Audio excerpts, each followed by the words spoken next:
Hi everyone, and thank you again for the privilege to be able to present to you on a topic that I'm extremely passionate about, leveraging social media to maximize exposure of you and your work. So I'm Dr. Mike Todorovic, and I'm joined by my colleague, Dr. Matt Barton. We're both senior lecturers of health science in the School of Nursing and Midwifery at Griffith University, and both mid-career researchers at the Menzies Research Institute. Today is a very simple presentation. We're going to be running through the what, the why, and the how of using social media to leverage yourself and your work. And the best place to begin is the what. What is social media? And what is something closely related to social media, something that we call mass content sharing platforms? Well, in short, they are platforms that have all been designed to maximize exposure of uploaded content and maximize reach to very specific audiences. But if we want to get a little bit more specific, you could say that mass content sharing platforms, they have an audience that generally are not the content creators. And in social media, the audience and the content creators are one and the same. So for example, it's likely that you have a Facebook account, an Instagram account, and a Twitter account where you are both the content creator, but also the audience, because you view other people's Instagram, Twitter pages, and so forth. But you are less likely to have a YouTube channel, a podcast, or even a Twitch stream where you constantly upload content to. Another big difference is that on mass content sharing platforms, they tend to create bulk content that has a longer lifetime. So for example, in YouTube, you'll create videos that sit within folders in podcasts. You'll create a range of episodes that sit on a timeline. All this content is searchable, so people can find it if they type in a particular search term, and it's saved for posterity. What we've got up here is a whole range of different mass content sharing platforms and social media platforms that are available, and there's actually hundreds that you could use. But today, we're going to focus on the mass content sharing platforms and social media platforms that Matt and I utilize on a daily basis to promote ourselves and to promote our work. So these include YouTube, podcasts, TikTok, Instagram, Twitter, and Facebook. All right, so the first thing I wanted to look at was how popular these social media platforms actually are. So let's start with this figure over here. So by far, what you could probably tell that two stand out, and this is Facebook and YouTube. Starting with Facebook, so Facebook attracts just under 3 billion active users per month, whilst YouTube is about 2.5 billion active users per month.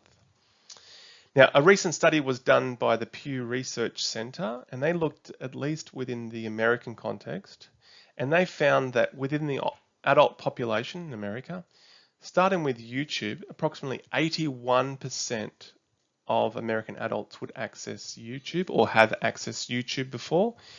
Compare that to Australia, it's about 78%, so a little bit lower in Australia.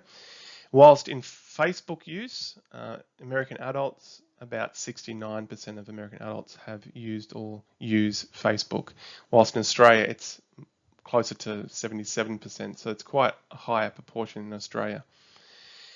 Now, with looking at the growth, interestingly, YouTube, out of these 6 platforms, YouTube was the only platform that had significant growth since 2019. So it increased quite significantly from probably about 65% of the adult population up to 81% of the adult population in America accessing this particular platform. Now, my thoughts for why that could be is probably the pandemic. So the effect of the pandemic in the way that adults access information, particularly in video content. Now, Mike will actually talk about that in our own platform and what we've found. So Mike will go into a bit more depth in that respect. All right, moving on to the other platforms. So starting with Instagram. So Instagram here is about 1.5 billion active users per month on this particular platform, which is about 4 out of 10 users, adults in America will use this platform. In Australia, it's quite a lot higher, so about 65% of adults in Australia will access Instagram. Moving to TikTok, TikTok has about 1 billion active users per month, which is about 20%. So 21% of adults in America will use that, about the same in Australia, 23%. Finally, in terms of the social media, we have Twitter. Twitter is about 500 million active users per month globally, but looking at the adult population, 25% of adults in America would access Twitter, and probably about 30% in Australia. So it's a bit higher in Australia. But an interesting thing to be mindful of is Twitter is one of the most important platforms in terms of research, the research context. So Twitter is a fairly popular social media for the use of research. Finally, I'll have a quick look at podcasting.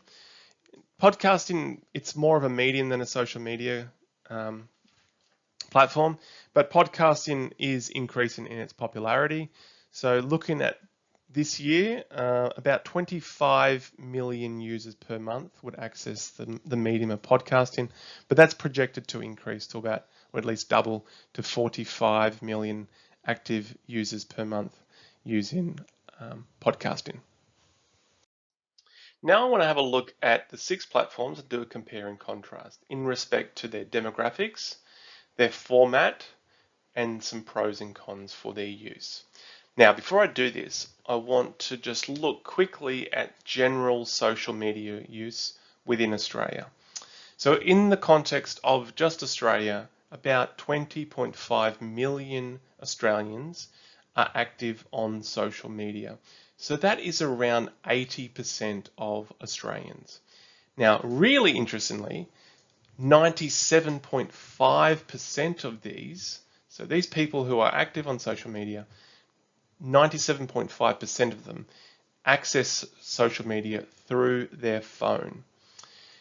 Now, why is that important? Well, when you start to look at how you're going to use social media for your research, engaging research and impacting your research, you need to understand your audience, and you need to understand that your audience will be using or utilizing their social media through their phone. So that's important consideration to have, because when you generate your content, you need to know how it's going to be consumed by your audience. So with demographics, I'm going to focus on age. All right, so in comparison to the format, how are they similar? How are they different? Starting here, I'm going to finish on with the pros and the cons for each of. Now to address the why. Why should you jump on social media to promote yourself or your work? So I sat thinking, what would be the best way to demonstrate this? There's a lot of literature out there supporting its use, but when you present bullet points from publications, it can feel quite disconnected from our everyday experience, especially as academics.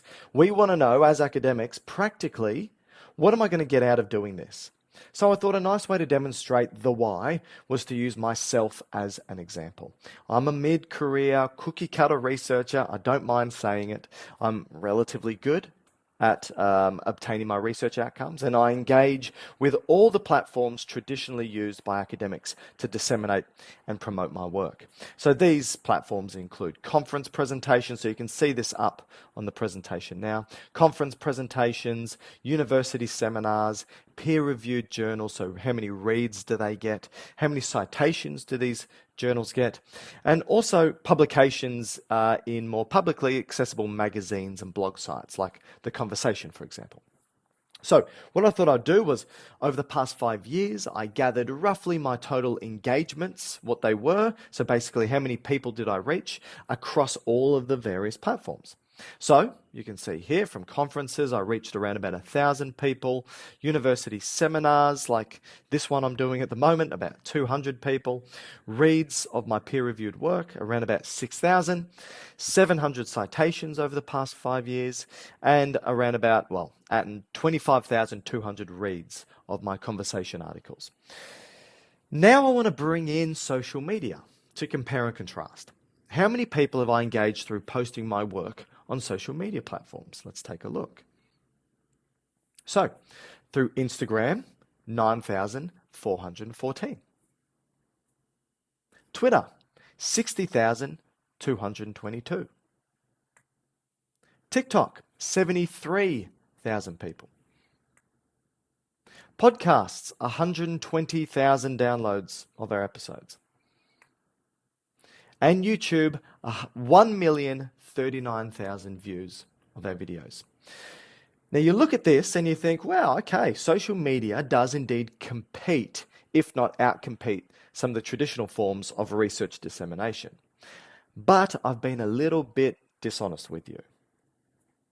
While the engagements I gathered for traditional forms of communication were cumulative over the past 5 years, those social media engagements were only over the past 28 days. I feel that this nicely demonstrates that the power of social media to reach and engage an audience is enormous. This is digital scholarship, and it should be included in your academic portfolios. And I strongly believe that this impact needs to be acknowledged by universities in a manner similar to that of traditional research communication. But social media isn't just for disseminating and promoting your research. It can actually be used for research itself. So Matt and I actually collect and analyze data gathered on social media as part of our research. And for example, we're currently working on a project exploring the viewing patterns of people on YouTube and how they've changed before and after COVID. What we found, if we solely look at the bottom graph, which is tracking views on our medical education-based YouTube channel, we had a steady increase. And I'll show you here. We had a steady increase of views throughout the 20 months prior to COVID-19 being announced as a pandemic. And you can see here, March 11th, 2020, the World Health Organization declared COVID-19 a pandemic. It was at this point that we saw a significant upward trend and jump in our views. You can see that while it may wane, ebbs and flows, and I would say this is in accordance with semesters and breaks from universities, is that it generally is increasing. You can see here that this, without the pandemic occurring, this was the projected increase from the 20 months prior worth of data. Now, what we're showing you is 20 months after COVID-19, and we can see it's continuing on an upward trend. Online education isn't going anywhere, and this is just data from YouTube. Now, what Matt and I would like to do is take a look at some of the individual platforms that we use, show you how they work, show you how you can maximize exposure and leverage those platforms to your benefit. Firstly, Twitter. Quite a simple platform that allows you to quickly create posts and reach quite a significant audience if done properly. So here I have an example of a tweet that I believe received really good traction. Here, my intent was to explain something complex in quite an easy, digestible way. I wanted to offer something, and this is the important thing, I wanted to offer something that nobody else was providing. Doing that demonstrates your utility. If you can show others, hey, I'm going to save you time, energy, or money, all you need to do is engage with my tweets, you've hit a winning formula. If you have a video, and remember, videos on Twitter can only be 2 minutes and 20 seconds long maximum, or a link, nobody wants to read your extensive tweet. So you need to bring them in and make them interested with a catchy title. Here, my catchy title was, "Can metabolism be covered in 2 minutes?" Now, the obvious answer is, of course not, but they're now intrigued. They see it as a challenge. Can he do it? Then I show them some of the points that I'll cover using these satisfying tick emojis. So I'm going through, this is the list of all the stuff I cover, and they're thinking, okay, let's see if he can do it. I also use popular hashtags for the audience that I want to target. So you must have an audience in mind when you create a tweet or create a post. You need to know, who is this targeted at? And the hashtags can help you guide, because there's people that will follow hashtags. And so if I've got Med Twitter or MedEd, I know that there's many people within that community that follow those hashtags. So when any tweet gets posted up using those hashtags, it will pop up on their timeline.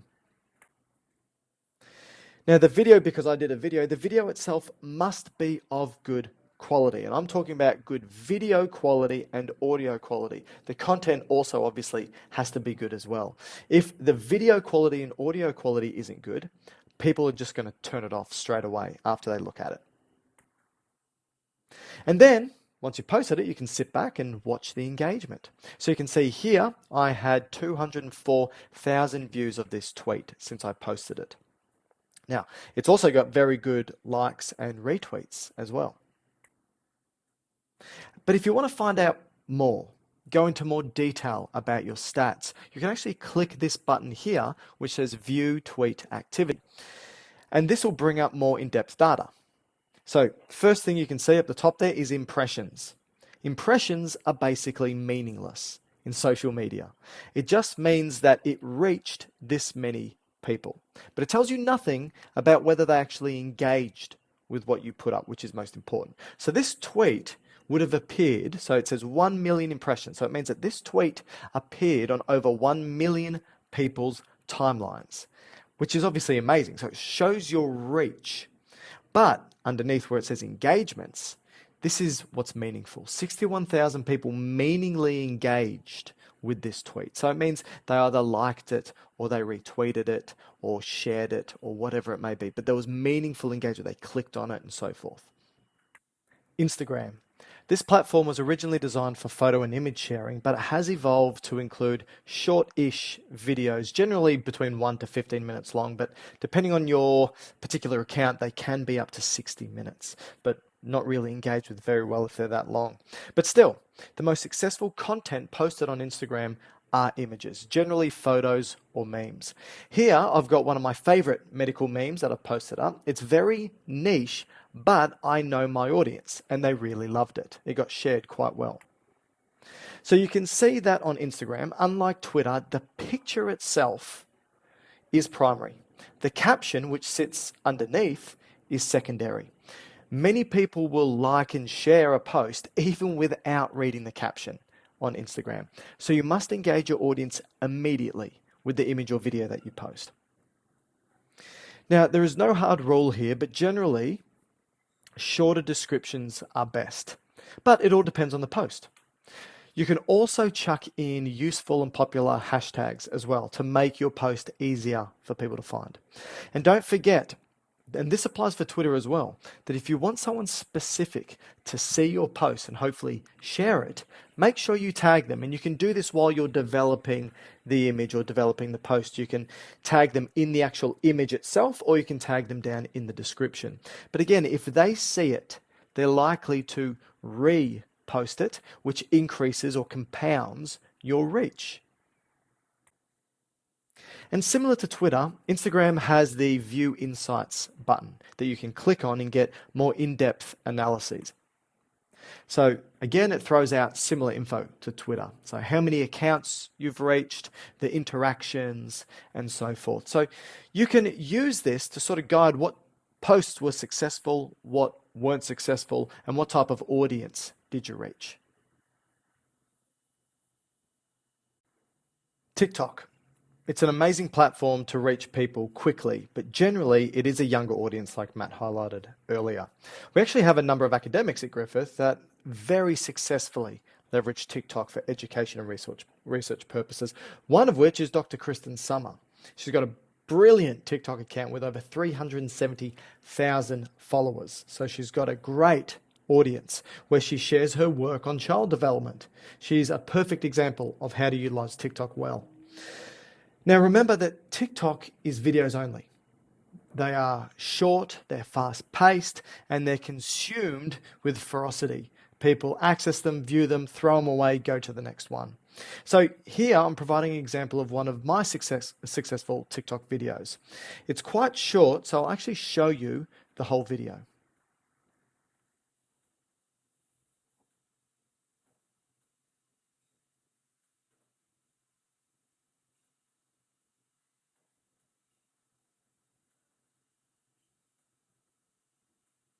So I designed an experiment that shows how the heart works and why we need elastic arteries.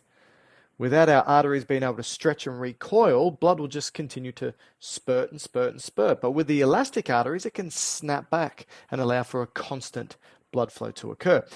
This was quite a successful video, 375,000 views, which is really good.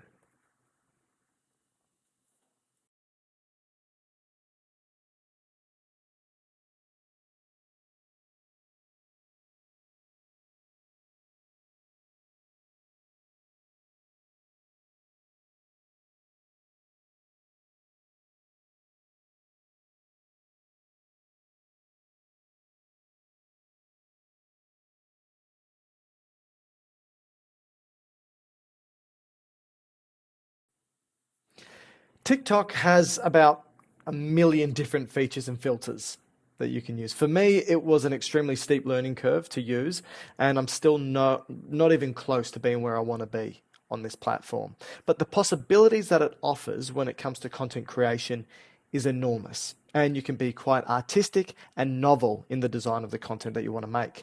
But it very much allows for the creation of content designed for TikTok and TikTok only. So what I'm saying here is that if you make a TikTok video and you're like, that's really good, I want to cross-post it on other platforms, let's just say Instagram, for example. Instagram knows that the video you made was designed for TikTok because it's got something embedded in the background algorithm. And when you post it on Instagram, Instagram drops it down on the algorithm, which means people are less likely to view it. So you need to be mindful about that. So make sure you keep an eye out. Something that's also important that I do on TikTok is I make sure that there's an eye-catching title that's embedded in the video itself, which you can see up there. This is why our arteries need to be elastic, stretchy. On the side, you've got the ability to like and share and comment, for example. And then underneath, you can write your title and your hashtags. Now, the title on TikTok is basically worthless. It's not, you can see, look how small it is compared to the video itself. But the hashtags are important because, again, they're helpful when people want to search a particular topic. If you put a hashtag in there, your video will pop up on their search. And down on the bottom right-hand corner, you've got that more data options for more detailed analytics. And TikTok tends to provide you with better analytics than many of the other platforms, including information about how long your video was viewed for, the average watch time, the percentage of people who watch the full videos, where your audience is coming from geographically, and so forth. So it is quite useful, these statistics. So now I'm specifically going to focus on Facebook and how Facebook can be used. So finally, I want to give a suggestion on how you could utilize Facebook to improve the impact or reach of your research. Now, this is utilizing Facebook pages.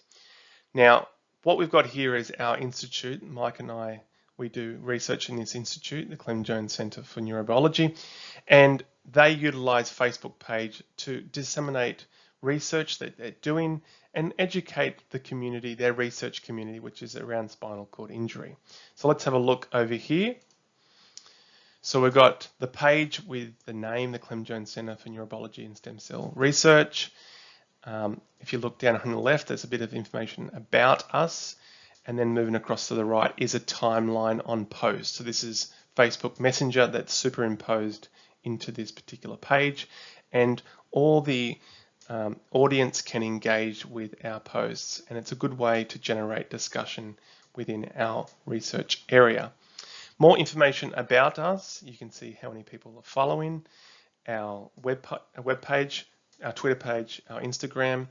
Go into photos. These are just some examples of research that we're currently doing.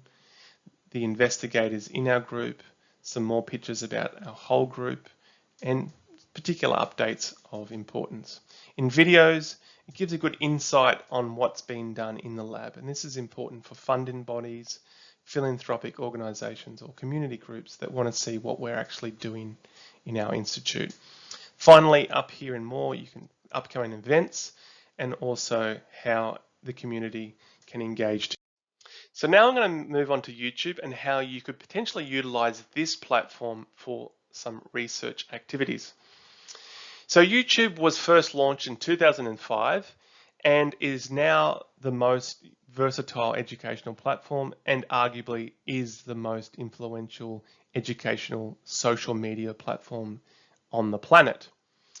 If you're looking at promoting your research in a longer form of video or using longer form videos in your research, then YouTube is probably the platform for you.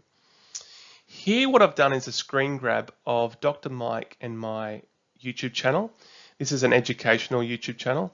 So the reason why we created this, our intention behind it, was just to host some videos that would supplement the content that we were delivering to our students in our school.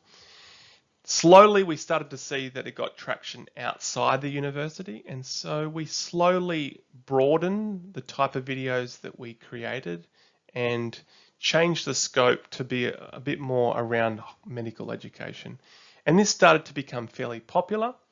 And as Mike spoke about earlier, we are now doing some research itself in the channel and how YouTube can be used in an educational space. So you could do research in that even if you're looking at using it only as an educational tool.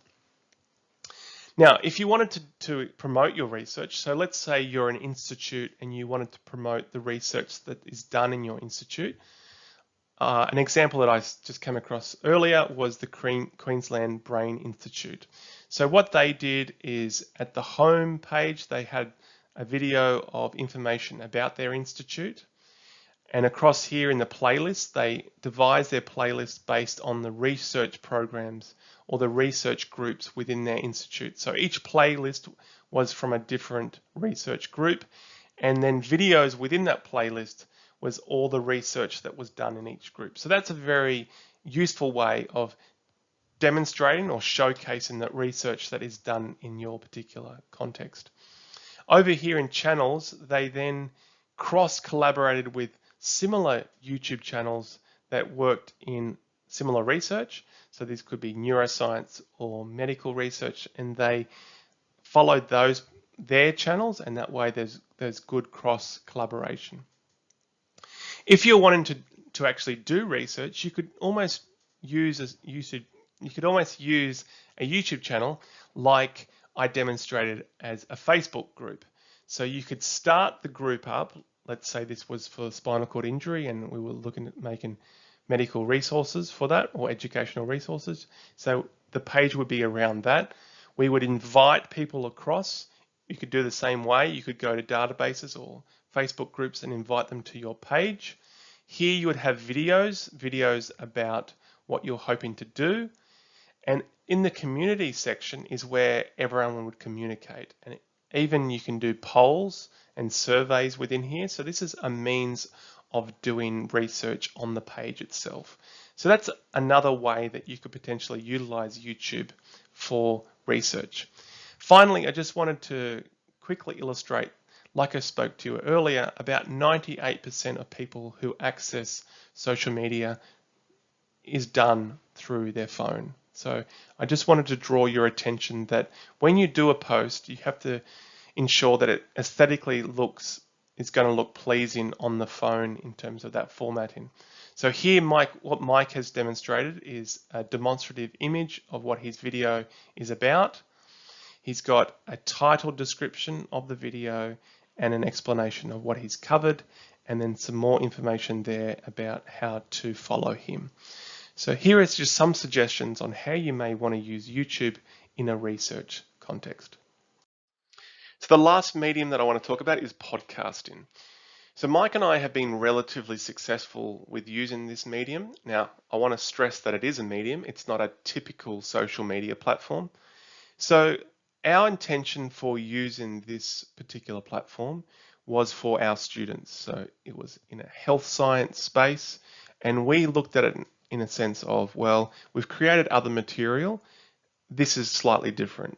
So we want our students to access this particular resource while they're doing things that they can't, watch a video with. So this would be if they're at the gym or they're commuting to university or driving in their car or maybe doing house duties. So it can be very powerful in that sense. So I think the first step you need to think about if you're wanting to utilize podcasts for your research is to know your audience. If it's for students, you can probably get away with it being slightly longer. And our podcasts do go up to about an hour. But if you wanted to disseminate your research to the general public, you probably want to make it shorter and you need to use fairly accessible language. You can't be too technical. If you wanted to be a specific niche research podcast, then you can potentially use more scientific appropriate language. And you may want to bring experts onto your podcast. So that might be a means of building a podcast that's around your research niche. If you're wanting to use podcasting for research, but it's more about collaboration, a good example of this as a podcast that does this is James Pickering's podcast in the UK. So he has an anatomy education podcast.